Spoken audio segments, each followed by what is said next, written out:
Well, hello to everybody here. It's Teresa Sanderson, as always, very excited to connect with you for another episode of the Nurse Entrepreneur Spotlight. And today we have with us a very special guest. Her name is Sylvia Abbequaye, and she is from NSD Expert Education and Consultancy. Sylvia, thank you so much for joining us today. I want to welcome you to the show. Thank you so much for having me. Super exciting, super Yes. exciting. So, for those of you who don't know Sylvia, she provides training resources and consultancy. She is a PhD, MPA-RN, and is a dynamic and accomplished healthcare professional with more than 20 years of experience in the industry. As the CEO and founder of NSD Expert Education and Consultancy, she combines her expertise as a registered nurse, author, infection preventionist, consultant, and entrepreneur to provide exceptional service. Her personal journey has taken her from being a certified nursing assistant to a director of nursing, and she also serves as assistant professor of nursing at the Massachusetts College of Pharmacy and Health Sciences University. Welcome, Sylvia, and thank you for joining us. Thank you again for having me. Well, you have a wide and diverse experience, right? Starting out as a CNA in the very beginning and working your way all the way up to PhD and even serving as faculty now at the university level. So, congratulations on all of your accomplishment. I think it's wonderful. Thank you. Tell us a little bit, if you don't mind, about how you got started in nursing. What kind of units or work environments did you work in, and a little bit about that kind of history. Wonderful. So, just to recap a little bit, nursing is a second career for me. I started off in Ghana as a biochemist. That's what I went to my initial first degree, and then when I came to the United States, I had to start from somewhere, and Mhm. so I started off as a certified nurse assistant whilst I was going to do my master's and all of that. So that's how I entered the long-term care, and the experiences I got as a CNA really informed me. And so after even my master's in administration, I went back to nursing school at UMass, and then I started nursing. Now, since then, I started off mostly in rehabilitation. So I worked in rehab, nursing, acute rehab. And Mhm. so that's where we took care of patients with TBI, spinal cord injuries. That was my very beginning nursing, and I did that for a couple of years. And then when we started having children, it was difficult. I wanted something closer to home. So I looked at long-term care, which was close by. And I was no stranger to long-term care anyway. So Mhm. that was like an easy transition into long-term care. The building I was in had a skilled nursing facility. So it also did some rehabilitation. So it was almost like a good fit.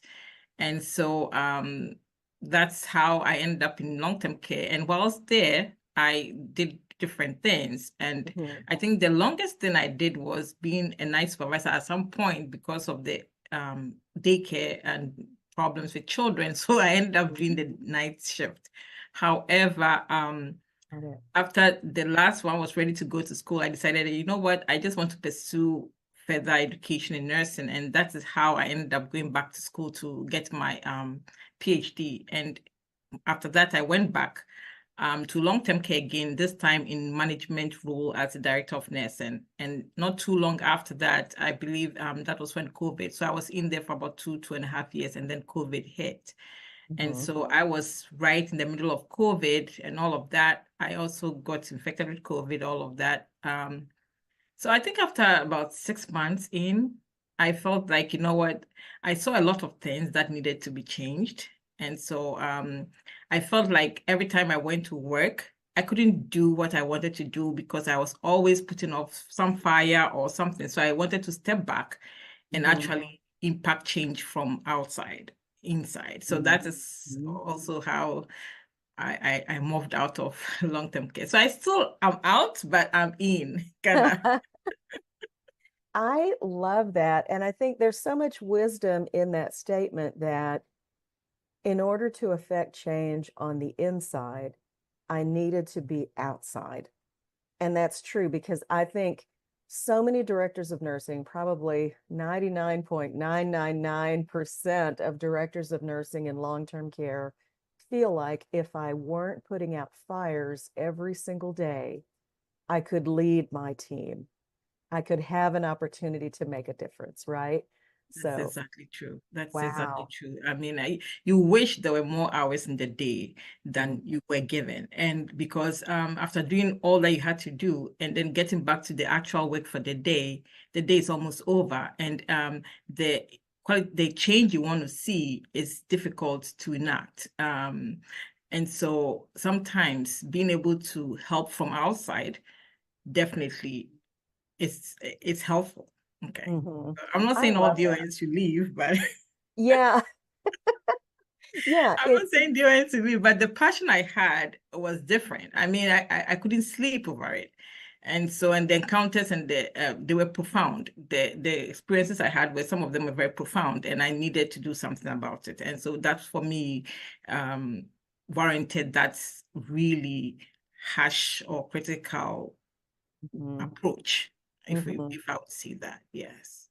Wow, incredible. I love that. I love that. And so, I see that you were drawn into entrepreneurship, but what was that experience like as you were, here you are working at what you're passionate about as a director in long-term care, but you see the real opportunity to impact change exist with you serving more as a consultant and a subject matter expert in that area from the outside. What was that transition like for you as you shifted from one to the other? So my transition, I made it a little bit more gradual, Okay. as to very sharp. What I mean is that I knew I wanted to teach or to reform practice in terms of educating the staff, and I needed to have more skill. And my love has always been with education. So that even as a DON, I ran training sessions on the weekend for my staff and all of that. That was my passion. So it was a very easy transition into academia full time so that I could learn all the traits of the game in terms of learning how to teach, how to, all of those things, doing Mhm. it in real time. And I've done it for 3, 4 years now. So now I'm going almost full time into entrepreneurship. But as a professor also, I was able to, or I had the opportunity to do a lot of consulting with grant projects. And again, that has helped me advance my course even further. Currently, I work with Carilion Clinic in Virginia, where we train 28 nursing homes and in the Southwest region on infection prevention and control. For Yeah. me, that is a dream, right? And we are going to even do more work. We do webinars, we do trainings with them. And this would not have come if I hadn't gone that route.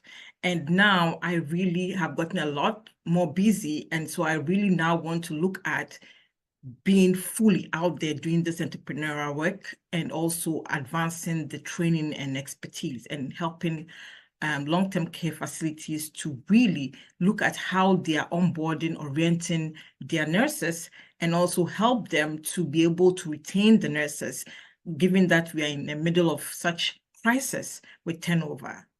Right. Oh my gosh. So much wisdom in those statements. Thank you for sharing that. And I think for me, what resonates most is, you had your opportunity. Well, let me put it this way. As nurses, we have an opportunity to serve one patient at a time, or we can choose those opportunities that allow us to serve hundreds at a time, or even thousands. And so I think when you think of the world of entrepreneurship, that is where we can really just multiply our impact. And and honestly, can I say it out loud? The impact that we want to make, right? The impact that we see as nurses, the change that we see needs to be made without, having to consult with a board that may not see it the way that we see it, right? So it's entrepreneurship can be very liberating. Granted, it's I challenging know. too. It's challenging too. I But know. the idea that you can truly lead with your passion and focus on those areas that you want to focus on. And now you have the opportunity to impact multiple organizations instead of just one at a time. Mhm. That is incredible. Congratulations. I love that. Yeah. And you see your nurses come to you for mentorship. So although I am not there, I have quite a few nurses that I've mentored and Yeah. are now actually seeking leadership positions and all of that. And for me, that is gratifying, right? And that Right. is the whole essence of it, you Yeah. know.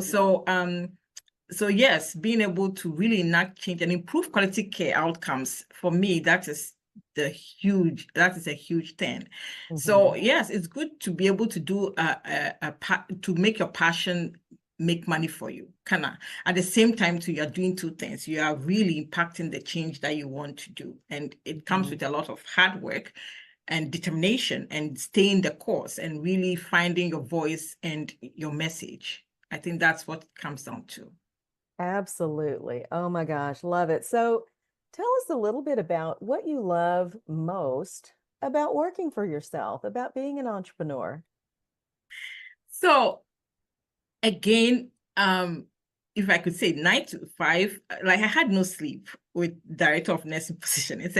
It's more than a 24/7 job. You know, what Right. really got to me was that sometimes at church, then you get the call that there's been an incident and you had only 2 hours to report, you know? So you had to come out of church, out in the parking lot, file a report. You know, it's like when my phone rang at some point, I got scared. Like I had two phones, and when I heard the sound of the phone, I jump, even if I'm in deep sleep. And I felt this was not it. So working for myself or working outside of the long-term care facility has been gratifying, where you don't have that stress. You can wake up like everybody else wakes up. Yes, at the same time too, you can do what you have to do. It was so stressful. At some point, I was very jittery, my anxiety level was going up. So for health-wise, that was the best thing I did for myself. But in terms of also impact, I think I impact more outside than I am even in the building. Given that I was able to turn a building around in 6 months, that was a lot of hard work. But that even I don't attribute to my success, it's the team's success. So yes. Yeah. But coming from outside, I don't mind staying up late to do all the materials I need, the research I need, and all of that. That gives me gratification. That Hmm. gives me a reason to be. And Yeah. so working for yourself is so gratifying, it's so fulfilling, especially if you found your your core value or your whatever drives you, or I would say Yeah. your true north. As far as you are doing something that you love, it doesn't become work. It becomes such a nice thing to get up every morning to do. So for me, I think if I'm not encouraging all nurses to be entrepreneurs, but I wish I could. But yes, it's very gratifying if you have it in you to do that. Yes. I love that. And you're hitting on one of the things that I always talk about. It's very paradoxical in nursing to move into leadership, right? Because as a staff nurse, we can come and go. When we step into leadership, though, suddenly we have, even as a charge nurse, if somebody doesn't show up, you don't leave until relief is there, right? As the director of nursing, if you don't have staff, you go in. Mhm. It's very paradoxical because when you think of, administrators, executives in other industries who are rising in their careers, all of a sudden they're taking those golf lunches on Friday afternoon, they have more flexibility, more freedom. Yeah. Whereas in nursing, it is the exact opposite. The accountability only increases as we move into leadership, and we are more tied than we ever have been to the Yeah, that building. is so true. And I think it's something that really we need to look at, because I think one of the reasons why this is true is because we don't see ourselves as doing as professional leaders. I honestly think that's one Mm-hmm. of the core reasons. And so Mm-hmm. we hardly delegate, and we are being tasked we are seen as an RN in the building. Yeah. We are Yeah. not given that gravitas as the director of nursing, and so giving you the ability to steer the clinical aspects of the home. Right. Because for us, that's as a director of nursing, that is what you do. You get the clinical agenda and you move it forward. And Right. so they've made that impression that the nurses that work with you look up to you when there's no shortage. They call you and say you should come to the floor. You dare not do that to a nurse executive in the hospital. You would dare not. But in our settings, this is the norm, and it's because we haven't equipped or transferred some of the skill or delegated some of the skill and empowered the staff to be able to take some decisions on themselves. Because sometimes they call you and you for something so simple, but they've been asked to call the DON. So they've even if they can make the decision, they don't think they can. You see, right. So that has really also not helped, and it's really straining a lot of director of nurses. And so now also you hardly can get them to stay for 6 months or more. Because I wish I was still doing it, but I just simply cannot. Yeah, the demands can be so high. And I think, we have to look also even at our Nurse Practice Act at the state level, where a lot of that accountability has been built into the Nurse Practice Act. And while it may have worked very well, decades ago, we need to look at how are things functioning today, with those kinds of things, because it's very interesting, those administrative descriptions in the Nurse Practice Acts. And, again, how would the CEO of General Motors feel about it? I know. What's to be happening called in to other come industries? in, yeah. I don't think it looks like this. No, at all. And so that is why we are also not getting nurses to be encouraged to take on leadership roles. Because when they see the director of nurses going back and forth like that, they don't want to be there. They don't want to be there. And so the opportunities for growth is also limited because they don't aspire.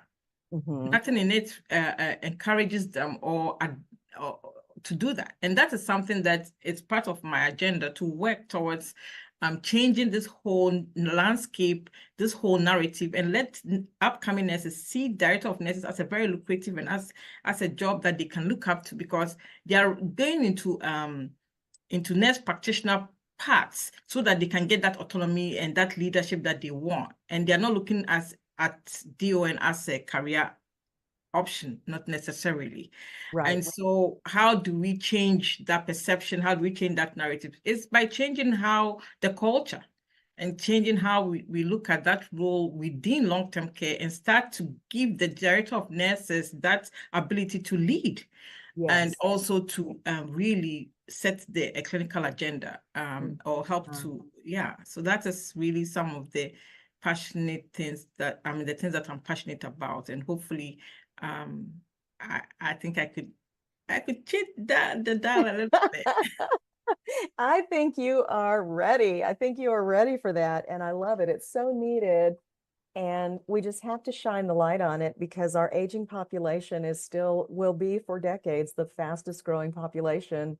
And the need for long-term care and great leaders, nursing leaders in long-term care is just going to continue to exist and increase. So now's the time for the type of changes that you're wanting to make. So what would you say is the one piece of advice that you would share with any nurse who's aspiring to be an entrepreneur, who feels like, I have this calling on my heart to do something different. I wish I had more balance in my life. I wish I could be more available for my family. I really would like to do something on my own, but I'm scared that I don't know how to do it. I'm scared that I would need a lot of other training. How can I do that? What advice would you give that nurse? Yeah, so with nursing, we have a lot of skills that are transferable, right? There's a lot of skills that are transferable, and so you shouldn't be scared to step out into something that you love to do. Now, first and foremost, you have to love what you want to do, right? And that doesn't become work, because being an entrepreneur is a lot of commitment. You must love it, or you must love what you do to be encouraged every morning to keep at it, because there's not going to be any paycheck coming in, right? Because you are the paycheck now, so what you do is what will bring you the income, right? So all new, we have a lot of, at the bedside, we see a lot of things that can be changed, right?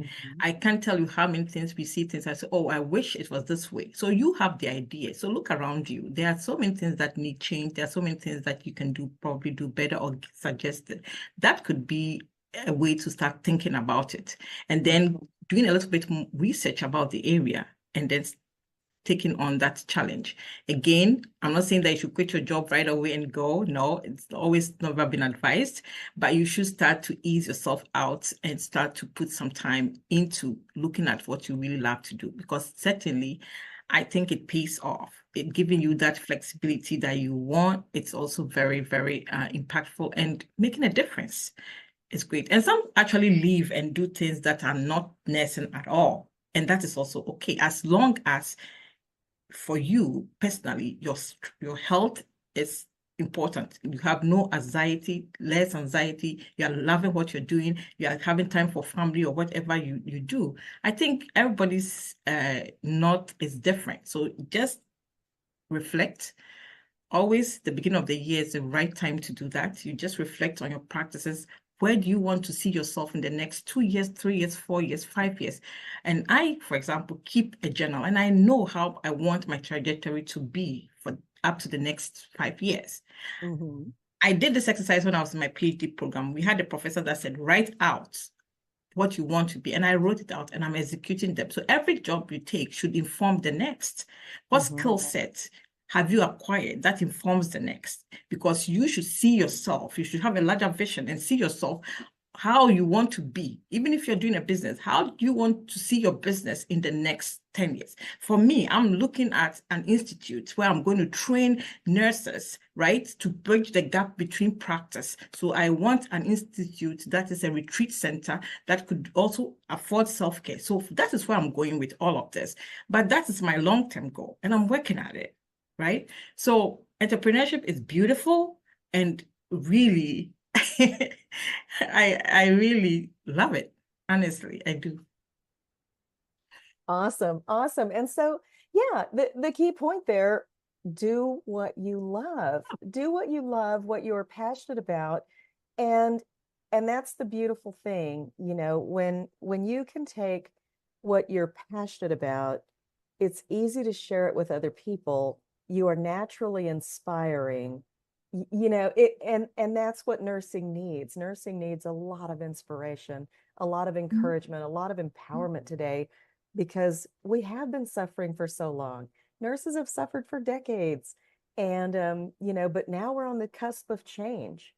So if there was ever a time to make a difference as a nurse or as a nurse entrepreneur, I believe it's today. It's today. Healthcare is changing. The landscape is changing. It's Yeah. changing right now. So wonderful opportunities. All right, Sylvia, I want to thank you again for joining me today for the Nurse Entrepreneur Spotlight. Before we finish up, I want to give you the floor so you can talk with our listeners and our viewers about any offers you have, how they can connect with you, and learn more about the work that you do. So the floor is yours.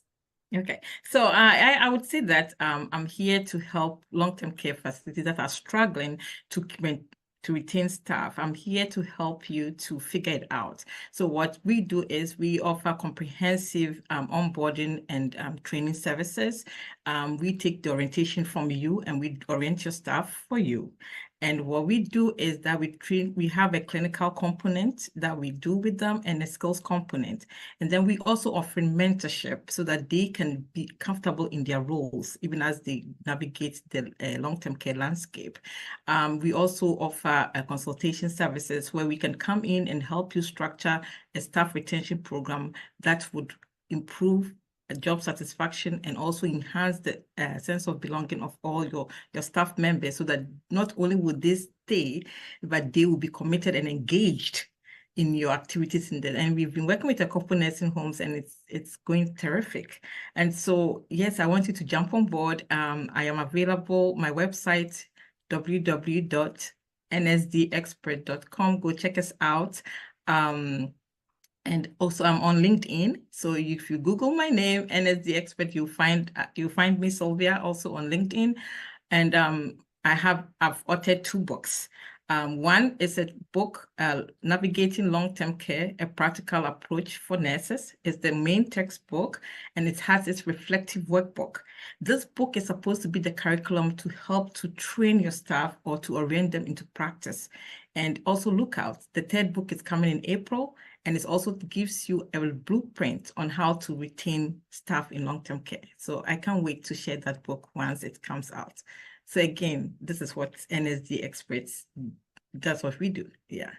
I love it. Oh my gosh. So, Sylvia, I cannot thank you enough for joining us today and sharing all of this wisdom and the work that you've been doing, the very important work that you're doing in long-term care to impact the retention of staff, to elevate nursing leaders, provide mentorship, all of those things, vitally important to what's going on in the nursing workforce and for all nurses. So thank you for being here and for sharing your journey with us. Thank you so much for having me. It was my pleasure. I really enjoyed talking to you.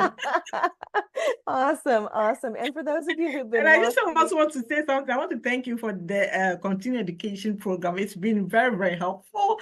It's really given my whole entrepreneurs some gravitas. I give CUs now with all the trainings I do and all of that. So I am very grateful for your service, Teresa. That was awesome. And I can't thank you enough. You really brought us to a different level. oh my gosh, Thank you so thank you much. so Thank you. much. I'm so glad. Yeah, and that's what I've enjoyed seeing. I love seeing your programs posted. Hey, I'm teaching this, I'm teaching that. That is wonderful. Wonderful. Thank you for sharing.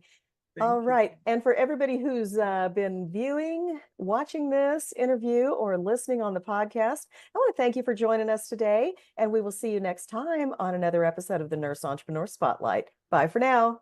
Bye. Thank you so much. Thank you.